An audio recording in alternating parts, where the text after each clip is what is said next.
오늘의 말씀은 시편 22편 9절에서 10절 말씀입니다. 오직 주께서 나를 모태에서 나오게 하시고 내 어머니의 젖을 먹을 때에 의지하게 하셨나이다. 내가 날 때부터 주께 맡긴 바 되었고 모태에서 나올 때부터 주는 나의 하나님이 되셨나이다. 아멘.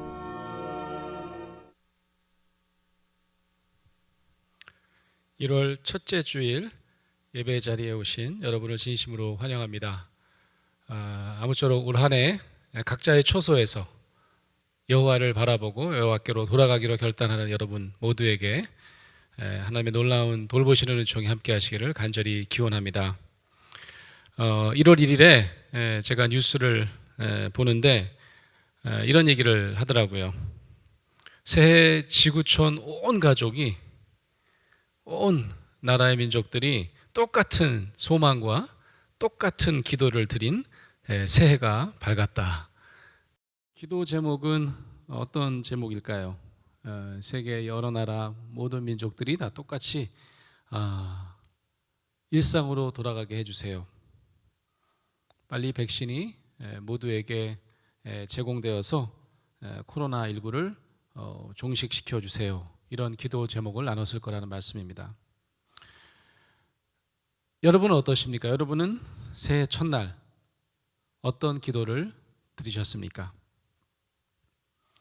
우리는 종종 마음에 가진 근심 걱정을 기도를 통해서 하나님께 알려드리고, 그리고 해결을 요청하는, 코로나19 종식시켜 주세요, 우리 건강하게 해주세요, 이런 간구를 기도라고 생각합니다.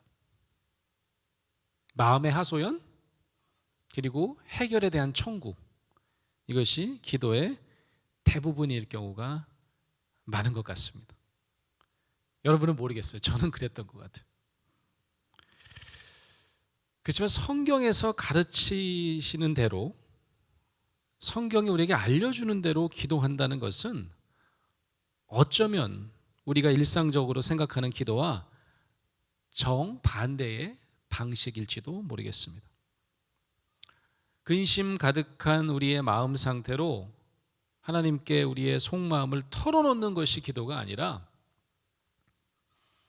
어쩌면 우리의 마음을 비워내고 그 텅 빈 마음에 하나님의 뜻을 채우는, 그것이 바로 기도라는 것을 성경은 우리에게 가르치고 있습니다.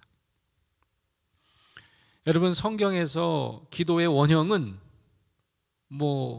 어쩌면 참 하나님이시자 참 인간으로 우리 곁에 오셨던 예수 그리스도의 기도를 살펴보면 됩니다. 그도 우리처럼 고난을 좀 피하게 해달라고 이런 청구형 간구를 드린 적이 있어요. 바로 겟세마네 동산에서 드리는 그런 모습을 보면 이거 너무 힘들어요, 너무 고통스러워요, 피하게 해주세요, 해결해 주세요. 하지만 예수 그리스도는 이내 그런 기도를 접고 어떻게 기도하셨죠?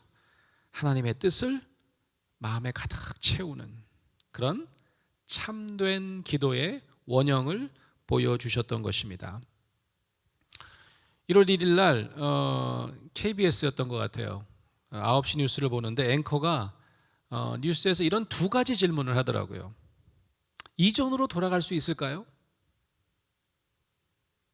우리가 다 드리는 기도 제목이라고 아까 제가 말씀드렸는데, 또 다른 질문을 하나 던졌습니다. 그 질문이 뭔지 아십니까? 이전으로 돌아가야 하나요?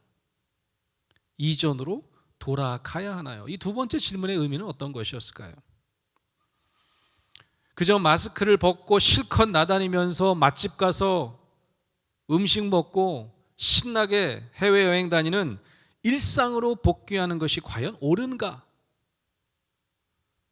코로나19와 같은 감염병 대유행과 수해나 태풍과 같은 자연재해는 우리가 아무렇지도 않게 즐겼던 일상이 그동안 지구와 생태계를 얼마나 망가뜨리고 아프게 했는지를 여실히 보여주었기 때문입니다. 그런 의미에서 이전으로 똑같이 돌아간다는 것은 어쩌면 또 다른 재앙을 가져올 것임을 경고하는 그런 질문이었던 것입니다. 새해 첫 번째 주일 아침, 저는 우리 그리스도인의 기도는 좀 달라져야 할 것 같다는 생각을 하게 되었습니다. 그저 코로나19 종식, 그래서 마음껏 나다니고 마음껏 먹고 즐기는 일상, 그리고 마음껏 예배당에서 교인끼리 만나고 통성기도하고 찬양하는 생활로 복귀하게 해달라는 기도가 과연 옳은 기도인가 돌아볼 수 있는 기회로 삼아야겠다는 생각이 들었습니다. 어쩌면 우리는 하나님과 직접 대면하여 우리의 내면을 아까 말씀드린 대로 텅 비우고 하나님의 뜻을 가득 채울 수 있는 참된 기도의 사람으로 사는 일이 애초에 불가능한 그런 존재일지도 모릅니다. 그래서 우리 기독교인들은 늘 기도를 드릴 때 맨 마지막에 오직 누구의 이름으로? 예수 그리스도의 이름으로, 그의 이름으로, 그의 공로를 의지하여 기도한다고 마무리합니다. 예수님의 기도의 모범을 따라 기도하는 것이 진정한 기도라는 의미이겠죠. 이제 그저 근심에 대한 단순한 해결을 요청하는 기도의 문법에서 벗어나는 것이 필요할 때입니다. 여러분, 성경 66권 중에서 오직 기도문으로만 이루어진 책이 딱 한 권 있습니다. 그 책은 바로 시편입니다. 시편은 150편의 기도문을 모은 모음집입니다. 그렇다면 이 기도 모음집은 전부 다 인간의 말이죠. 기도는 인간이 하나님께 올려드리는 말이니까. 그죠? 그런데 하나님의 계시를 담은 하나님의 말씀, 성경, 고르고 골라서 만들어진 정경 66권에 포함되어 있다는 사실 자체가 놀라운 일이 아닐 수 없습니다. 그래서인지 우리 현대 기독교인들은 성경 66권 중 이 시편을 그렇게 그냥 별책부록 정도로 생각하는 경향이 있는 것 같습니다. 어떻게 들어왔지에 대한 생각은 잘 안 하고 그냥 뭐 있나 보지, 그렇게 대단히 중요한 책이라고 생각하지 않습니다. 구약의 모세오경, 신약의 복음서, 바울서신, 그 축에는 끼지 못하는 책 정도로 생각합니다. 그저 우리가 교동문을 할 때 교동문을 구성하는 책 정도로만 가볍게 여기는 경우가 많았던 것 같습니다. 실제로 설교자의 본문 말씀으로 시편이 선택되는 일은 매우 드문 일이었던 것 같습니다. 여러분, 시편의 히브리어 제목은 찬송가라고 하는 뜻입니다. 성가, 거룩한 노래라는 뜻입니다. 그래서인지 또 우리는 시편을 악기에 따라 또 성가대 음조에 따라 부르는 성가의 가사 정도로 오해하는 경우도 많이 있었던 것 같습니다. 사랑하는 성도 여러분, 성경 66권 중에서 유일무이한 기도의 책 시편에 대한 철저한 오해이고 곡해입니다. 종교개혁가 마틴 루터는 시편에 대해서 매우 중요한 언급을 한 적이 있습니다. 그는 이렇게 얘기합니다. 시편은 주기도문을 통해, 그리고 주기도문은 시편을 통해 서로를 더 분명히 이해하게 해주고 자연스럽게 조화되도록 이끌어준다. 이것도 잘못 오해하면 예배 시간에 오늘 우리가 찬양을 주기도문 찬양 드려주셨는데, 주기도문 항상 이렇게 암송하고 시편 교동문 하듯이 이 두 개가 중요하다, 뭐 그 정도로만 생각을 하시면 이것도 잘못된 해석입니다.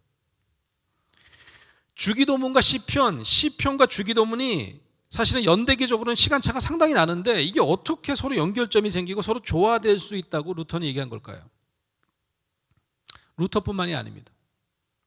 여러 현대 신학자들은 이 시편이 신약 성경 그리고 예수 그리스도와 깊이 연결되어 있다고 보는 이유가 있습니다.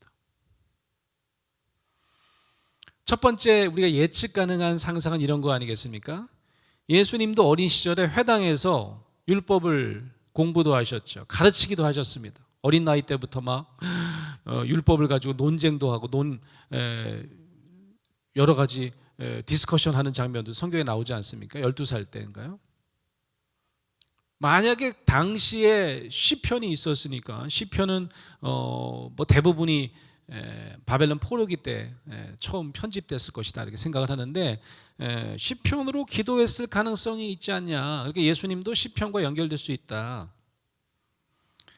하지만 단순히 그런 이유로 시편이 예수님과 깊이 연관되었다고 주장하는 것은 아닙니다. 일단 시편의 저자를 살펴보는 것이 중요합니다. 시편이 150편이잖아요. 150편 시편 중에서 거의 절반에 해당하는 73편, 73편을 지은 이가 바로 누굽니까? 다윗 왕입니다. 다윗 왕. 그리고 다윗이 임명한 음악가인 아삽이 12편을 지었고요. 다윗의 지도하에 레위 지파의 음악 가문인 고라 자손이 또 12편을 지었습니다. 솔로몬 왕이 2편, 그리고 다윗과 솔로몬 시대 음악가 헤만과 에단이 각각 1편씩을 썼습니다. 자, 이것만 보더라도 시편을 특별히 다윗의 시편 이렇게 부르는 이유를 알 수 있겠죠. 다윗 왕이 시편의 주인공처럼 우리가 여길 수 있는 겁니다. 그렇다면 다윗이 73편의 시편을 쓰게 된 이유가 뭘까요? 다윗에 따르면 그는 비밀리의 왕으로 기름 부음을 받은 후에 당시에 하나님께 버림받고 악령으로부터 시달림을 당하고 있는 사울 왕을 위해서 하프 연주를 하도록 부름을 받습니다. 그래서 왕궁에 들어가죠. 사무엘상 16장 23절에 보면 이런 배경을 설명하고 있습니다. 제가 한번 읽어보겠습니다. 하나님께서 부리시는 악령이 사울에게 이를 때에 다윗이 수금을 들고 와서 손으로 탄즉 사울이 상쾌하여 낫고 악령이 그에게서 떠나더라. 자, 이때가 바로 다윗이 사울 왕을 위해 음조에 맞추어 시편을 짓게 된 초기 시기였을 것이다 라고 추측합니다.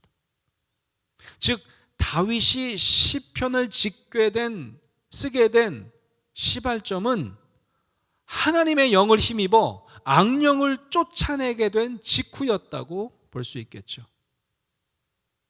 그렇다면 시편은 다윗 왕이 기름 부음을 받기 전에 지어진 것은 단 한 편도 없다는 얘기입니다. 모두 다 하나님의 영을 받아 그가 지어진 노래, 그가 쓰게 된 시가 바로 우리가 지금 읽고 있는 시편이다 이런 말씀입니다. 장차 세상을 구원하실 약속된 그리스도가 탄생할 그 메시아 계보에 있었던 다윗 왕에게 하나님의 영이 임한 후에 음조에 맞추어 지어진 기도가 바로 시편이었던 겁니다.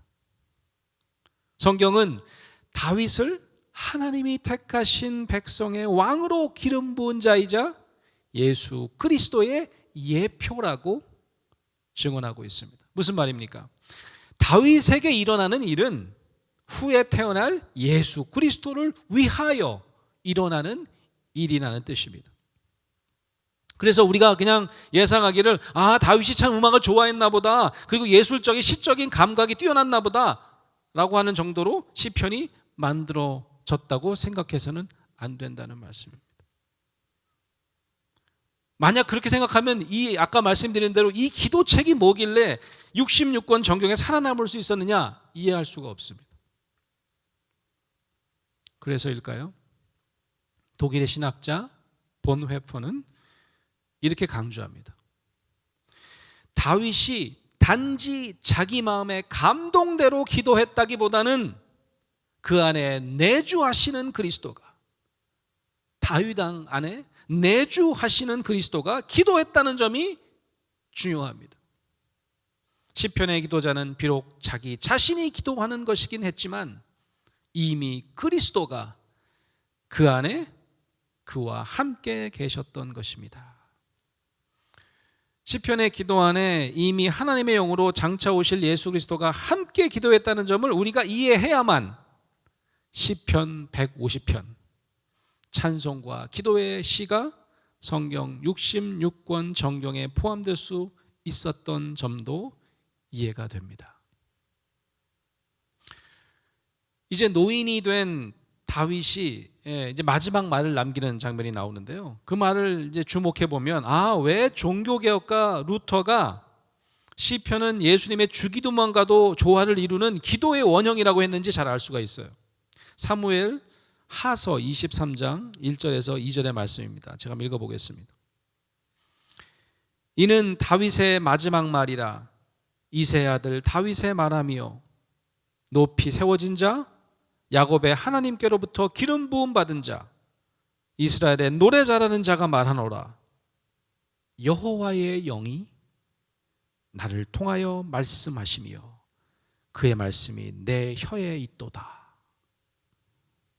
그리고 나서 다윗은 장차 오실 메시아 예수 그리스도의 예언을 합니다. 이렇게 얘기합니다. 그는 돋는 해의 아침빛 같고 구름 없는 아침 같고 비 내린 후에 광선으로 땅에서 움이 돋는 새풀 같으니라 하시도다. 다윗은 만물을 향한 자연의 권능으로 장차 오실 그리스도의 오심을 예언하고 있습니다. 시편을 보면 다윗은 때때로 하나님이 지으신 이 천지를 감탄하면서 이에 비해서 미미한 자신의 존재를 돌아보는 심편을 노래하곤 했습니다. 우주의 티끌 같은 자신에게 천하를 다스릴 지혜와 권능을 주신 하나님을 높이 찬양했던 거죠. 시편 150편 중에서 아마 여러분과 제가 가장 즐겨 부르고 암송하는 시편 8편을 우리가 드라마 바이블로 함께 묵상하시겠습니다.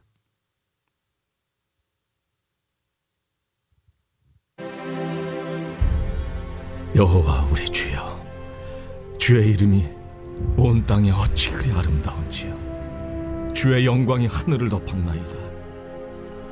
주의 대적으로 말미암아 어린아이들과 젖먹이들의 입으로 권능을 세우시며 이는 원수들과 보복자들을 잠잠하게 하려 하심이니이다.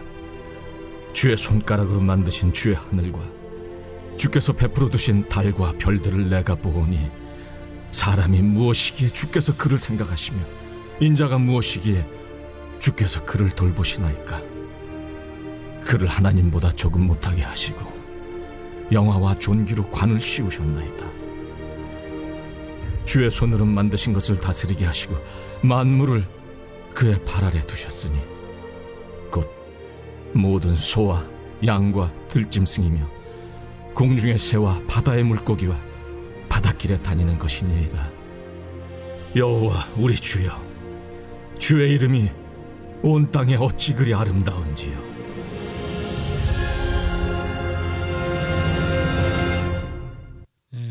우리가 너무 좋아하는 시편이죠. 사랑하는 성도 여러분, 하나님께서는 다른 피조물들은 다 이렇게 말씀으로 창조하셨지만 우리 인간은 삼위일체 하나님의 회의를 거쳐서 창조하셨다고 창세기는 기록하고 있습니다. 그리고 다른 피조물들은 단번에 말씀으로 창조하셨지만 우리 인간은 형체를 먼저 만드시고 여호와께서 친히 생기를 불어 넣으셨다고 적혀 있습니다. 다윗의 기도처럼 우리가 무엇이기에 우리에게 영광과 존귀로 관을 씌우셨을까요? 그 왕처럼 세우셨다, 그런 상징적인 의미거든요. 주의 손으로 만드신 것을 다스리게 하시려고 하심일진데, 우리는 지난해 우리가 얼마나 주의 창조물을 아프게 했는지, 우리 인간의 탐욕으로 얼마나 동물과 생태계를 잔인하게 짓밟았는지 알게 되었습니다. 우리 이제 어떤 기도를 드려야 할까요? 결국 우리의 탐욕과 죄로 자연과 하나님과 멀어지고 코로나19로 인해 신음하는 지금, 바로 우리 자신이 드리고 싶은 기도를 다윗은 올려드리고 있습니다. 나를 멀리하지 마옵소서. 환난이 가까우나 도울 자 없나이다. 부르짖는 다윗의 애타는 목소리를 한번 느껴보시기 바랍니다. 시편 22편입니다. 시편 22편을 드라마 바이블로 함께 묵상하시겠습니다. 내 하나님이여, 내 하나님이여, 어찌 나를 버리셨나이까? 어찌 나를 멀리하여 돕지 아니하시오며 내 신음소리를 듣지 아니하시나이까? 내 하나님이여, 내가 낮에도 부르짖고 밤에도 잠잠하지 아니하오나 응답하지 아니하시나이다. 이스라엘의 찬송 중에 계시는 주여, 주는 거룩하시니이다. 우리 조상들이 주께 의뢰하였으므로 그들을 건지셨나이다. 그들이 주께 부르짖어 구원을 얻고 주께 의뢰하여 수치를 당하지 아니하였나이다. 나는 벌레여 사람이 아니라 사람의 비방거리요 백성의 조롱거리니이다.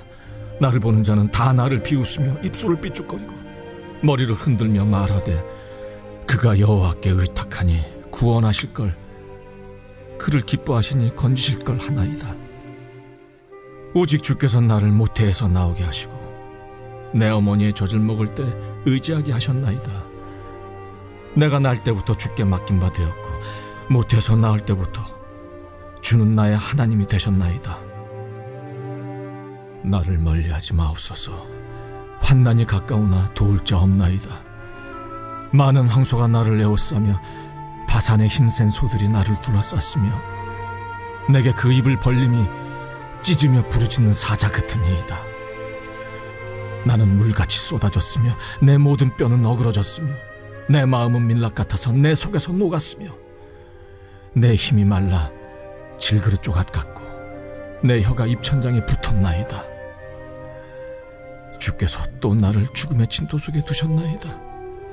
개들이 나를 에워쌌으며 악한 무리가 나를 둘러 내 수족을 찔렀나이다. 내가 내 모든 뼈를 셀 수 있나이다. 그들이 나를 주목하여 보고 내 겉옷을 나누며 속옷을 제비 뽑나이다. 여호와여, 멀리하지 마옵소서. 나의 힘이시여, 속히 나를 도우소서. 내 생명을 칼에서 건지시며 내 유일한 것을 개의 세력에서 구하소서. 나를 사자의 입에서 구하소서. 주께서 내게 응답하시고 들소의 뿔에서 구원하셨나이다. 내가 주의 이름을 형제에게 선포하고 회중 가운데서 주를 찬송하리이다. 여호와를 두려워하는 너희여, 그를 찬송할지어다. 야곱의 모든 자손이여, 그에게 영광을 돌릴지어다. 너희 이스라엘 모든 자손이여, 그를 경외할지어다. 그는 곤고한 자의 곤고를 멸시하거나 싫어하지 아니하시며 그의 얼굴을 그에게서 숨기지 아니하시고 그가 울부짖을 때 들으셨도다. 큰 회중 가운데에서 나의 찬송은 주께로부터 온 것이니 주를 경외하는 자 앞에서 나의 서원을 갚으리이다. 겸손한 자는 먹고 배부를 것이며 여호와를 찾는 자는 그를 찬송할 것이라. 너희 마음은 영원히 살지어다. 땅의 모든 끝이 여호와를 기억하고 돌아오며 모든 나라의 모든 족속이 주의 앞에 예배하리니 나라는 여호와의 것이요 여호와는 모든 나라의 주제심이로다. 세상의 모든 풍성한 자가 먹고 경배할 것이요 진토 속으로 내려가는 자 곧 자기 영혼을 살리지 못할 자도 다 그 앞에 절하리로다. 후손이 그를 섬길 것이요 대대의 주를 전할 것이며 와서 그의 공의를 태어날 백성에게 전하며 주께서 이를 행하셨다 할 것이로다.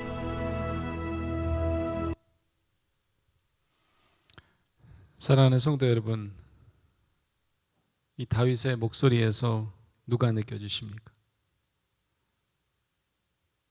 우리 자신을 또 노래한 것 같지도 느껴지실 분도 계실 것 같아요. 우리가 지금 당하는 환난과도 비슷한 환난을 다윗이 경험하고 있나 보다. 또 하나 어떤 이 구절을 한번 제가 읽어볼게요.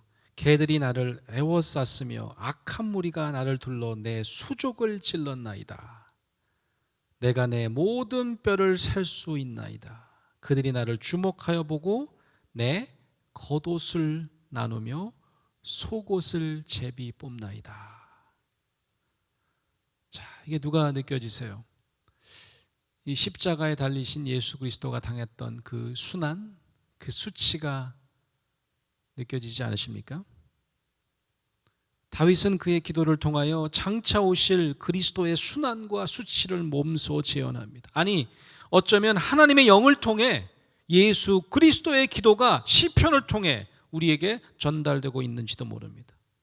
그래서 시편의 기도자는 비록 자신이 기도했다고 여겼을지라도 이미 그리스도가 그 안에 다윗과 함께 계셨던 것입니다.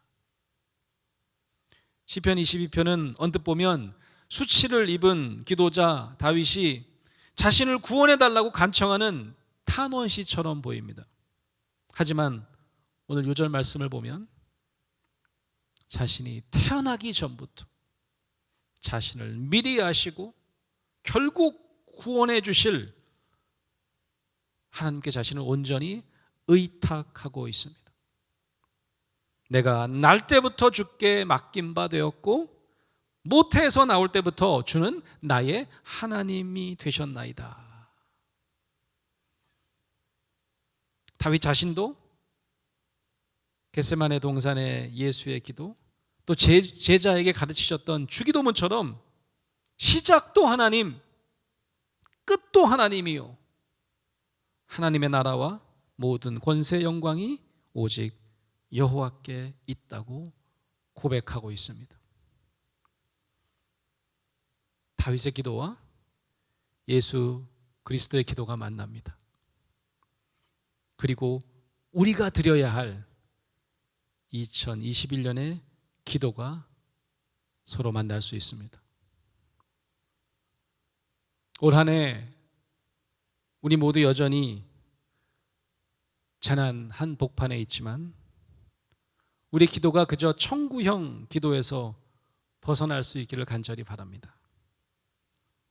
시편의 다윗과 예수님처럼 우리가 나기 전부터 우리를 아시고 우리를 이끄실 하나님께 모든 것을 의탁드리고 여호와께로 돌아가는 저와 여러분 되시기를 간절히 축원합니다.